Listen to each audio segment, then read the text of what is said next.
Breaking news অবশেষে প্রকাশ হল gazette সর্বনিম্ন বেসিক ১৬,৫০০ টাকা ও ১০০% পেনশন ভাতা কার্যকর হচ্ছে ১ জুন থেকে ঘোষণা দিলেন প্রধানমন্ত্রী। আরও জানুন সম্পূর্ণ ভিডিওতে। চাকরিজীবী ভাই ও বোনেরা, পে স্কেল বিষয়ে সকল আপডেট নিউজ সবার আগে পেতে চ্যানেলটিকে সাবস্ক্রাইব করুন। আজকের এই ঘোষণার পর পুরো প্রশাসনে শুরু হয়েছে তীব্র আলোচনা, কারণ বহু বছরের অপেক্ষার পর অবশেষে এমন একটি গেজেট প্রকাশের ঘোষণা এলো যেখানে সর্বনিম্ন বেসিক ধরা হয়েছে ১৬,৫০০ টাকা এবং ১০০% পেনশন ভাতা কার্যকর করার কথা বলা হয়েছে।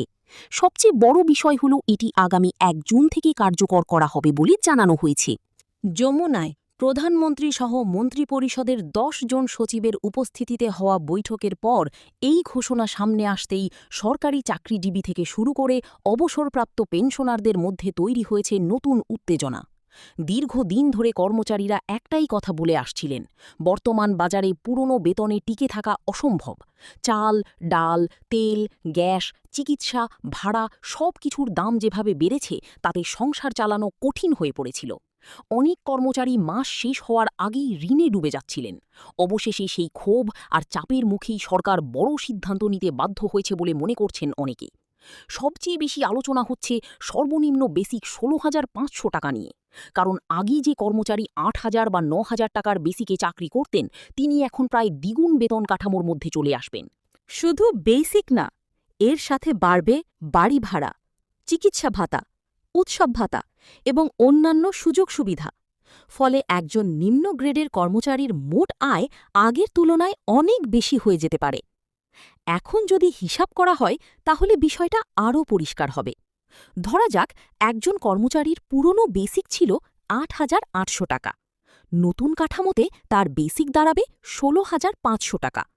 এর সাথে যদি ৫০% বাড়ি ভাড়া যোগ হয় তাহলে শুধু বাড়ি ভাড়াই দাঁড়াতে পারে ৮,০০০ টাকার কাছাকাছি।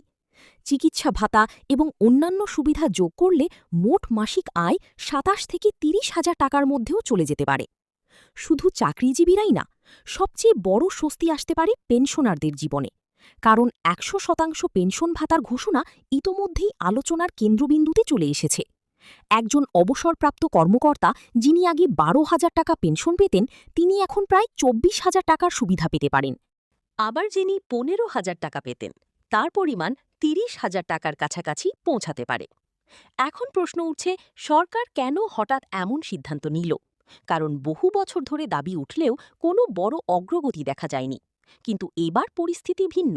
মাঠ পর্যায়ের কর্মচারীদের অসন্তোষ বাড়ছিল, অবসরপ্রাপ্তদের মধ্যেও হতাশা তৈরি হয়েছিল।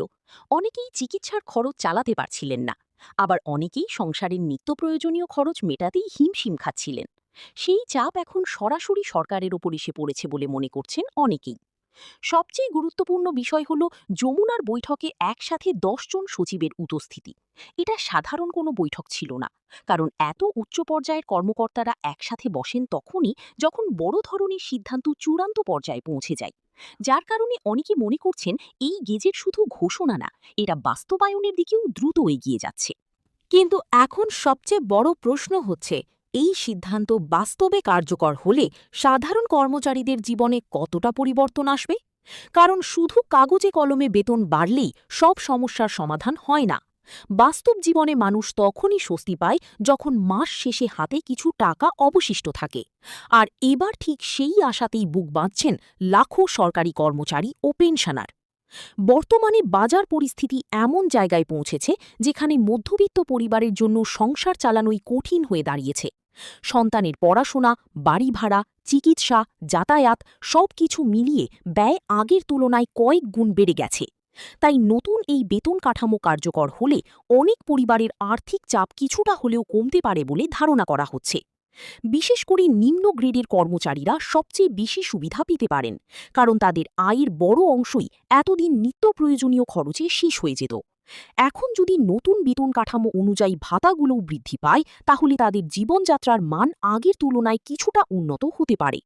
অন্যদিকে পেনশনারদের জন্য এটি হতে পারে নতুন আশার খবর, কারণ অবসরের পর নির্দিষ্ট সীমিত আয়ে জীবন চালানো অনেকের জন্যই কঠিন হয়ে পড়েছিল। চিকিৎসা খরচ বাড়ায় অনেকেই মানসিক চাপের মধ্যেও ছিলেন। তাই ১০০% পেনশন ভাতার বিষয়টি তাদের কাছে সবচেয়ে বড় স্বস্তির সংবাদ হয়ে উঠেছে। এখন চলুন পুরো বিষয়টি ৯টি ধাপে বিশ্লেষণ করে দেখি। ১ নম্বর ধাপ।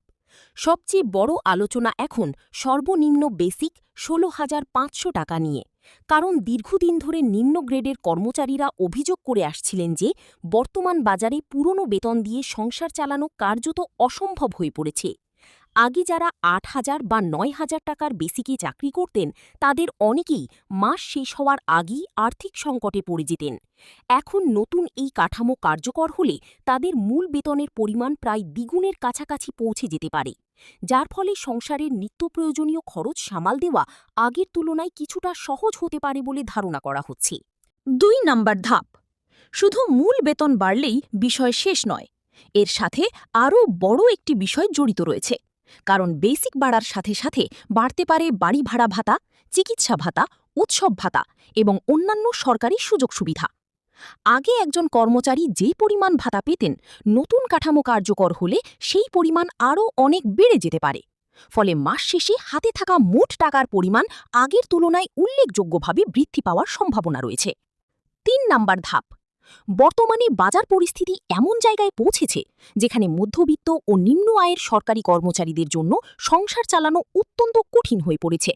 চাল, ডাল, তেল, গ্যাস, মাছ, মাংস থেকে শুরু করে সন্তানের পড়াশোনার খরচ পর্যন্ত সবকিছুর দাম বেড়েছে।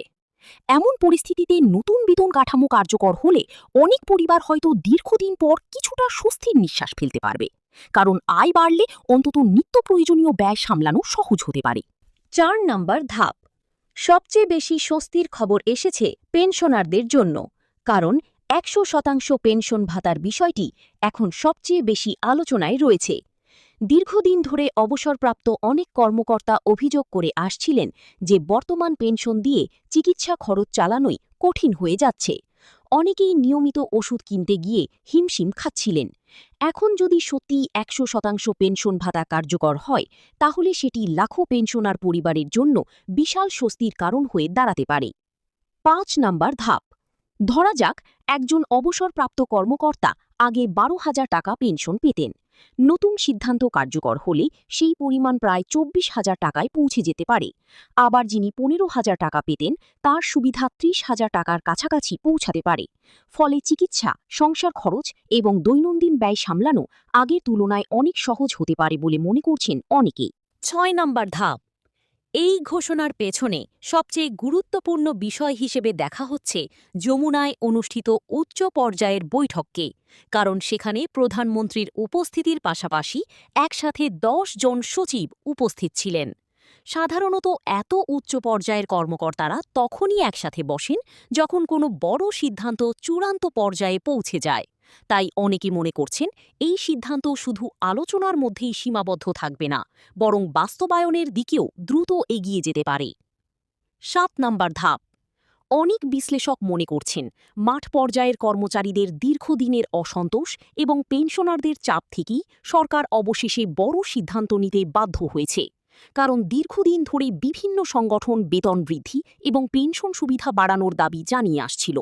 বিশেষ করে বর্তমান দ্রব্যমূল্যের বাজারে পুরনো বেতন কাঠামো কার্যত অকার্যকর হয়ে পড়েছিল বলেই অভিযোগ ছিল। ৮ নম্বর ধাপ। যদি সত্যিই আগামী ১ জুন থেকে এই সিদ্ধান্ত কার্যকর হয়, তাহলে দেশের লাখো সরকারি চাকরিজীবী ও পেনশনার সরাসরি এর সুবিধা পেতে পারেন। অনেক পরিবার যারা দীর্ঘদিন ধরে আর্থিক সংকটে ছিলেন, তারা নতুন করে কিছুটা স্বস্তি ফিরে পেতে পারেন। বিশেষ করে নিম্ন আয়ের কর্মচারীদের জন্য এটি বড় ধরনের পরিবর্তন হয়ে আসতে পারে। ৯ নম্বর ধাপ। এখন পুরো দেশের সরকারি চাকরিজীবী ও পেনশনারদের নজর রয়েছে পূর্ণাঙ্গ গেজেট প্রকাশের দিকে, কারণ আনুষ্ঠানিক গেজেট প্রকাশ হলেই বাস্তবায়নের বিষয়টি আরও পরিষ্কার হয়ে যাবে।